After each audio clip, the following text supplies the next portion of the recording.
प्रणति गांव के अपने घर को किराए पर देकर बेटे के बुलाने पर उसके घर पहुंची। यहाँ आकर उसे अच्छा लग रहा था।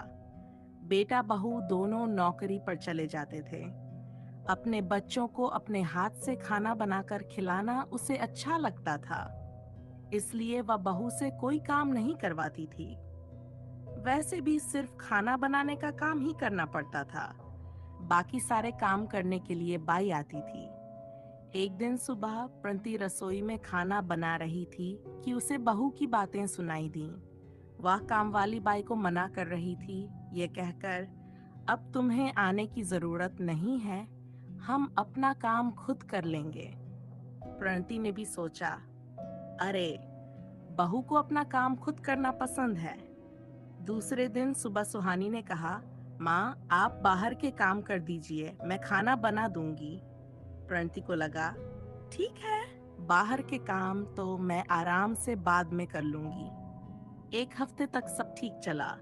फिर धीरे धीरे सुहानी ने खाना बनाने का काम भी प्रणति पर डाल दिया। प्रणति ने सोचा, चलो अपने ही घर के काम हैं, कर लेती हूँ। लेकिन धीरे धीरे वह बीमार पड़ने लगी।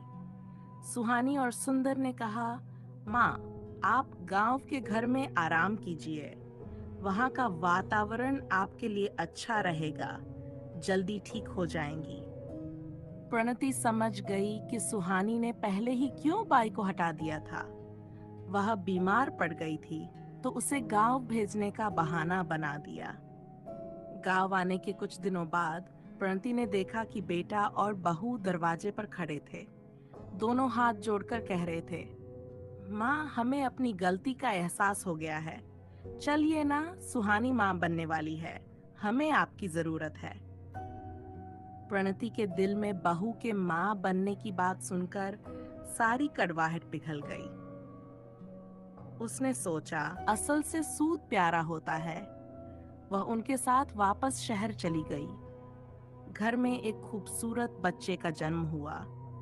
प्रणति ने 1 साल तक उसकी सेवा की और फिर कहा, मैं बच्चे को लेकर गांव चली जाती हूँ, तुम दोनों यहाँ अपने काम पर ध्यान दो। बेटा बहू मान गए। प्रणति गांव आकर उसकी पूरी देखभाल करने लगी। बेटा बहू हफ्ते में 1 बार आते बच्चे से मिलने। वे उसे माँ पापा बुलवाने की कोशिश करते, पर बच्चा सिर्फ दादी कहता। एक दिन सुहानी ने बच्चे को माँ कहने के लिए कहा।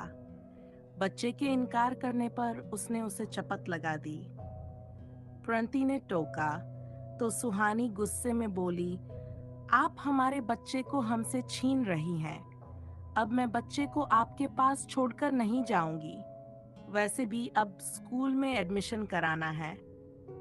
प्रणति को गुस्सा आया। ठीक है, 5 लाख यहाँ रखो और अपने बच्चे को ले जाओ।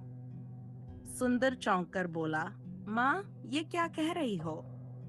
प्रणति ने गंभीरता से कहा, 3 साल मैंने इसे पाला। तुमने कभी नहीं सोचा कि माँ कैसे इसे संभालती होगी। आज जब वह बड़ा हो गया है तो स्कूल और आया के लिए लाखों खर्च करने को तैयार हो, तो मेरे पैसे क्यों नहीं? सुहानी बोली, आपको शर्म आनी चाहिए, पोते की परवरिश के लिए पैसे मांग रही हैं? प्रणति ने कटाक्ष किया, शर्म तो तुम्हें आनी चाहिए, मुझे नौकरानी बना दिया था, वो भूल गई क्या? सुहानी चुप हो गई। अगले दिन प्रणति ने पोते की आवाज सुनी, दादी आप कहाँ हो?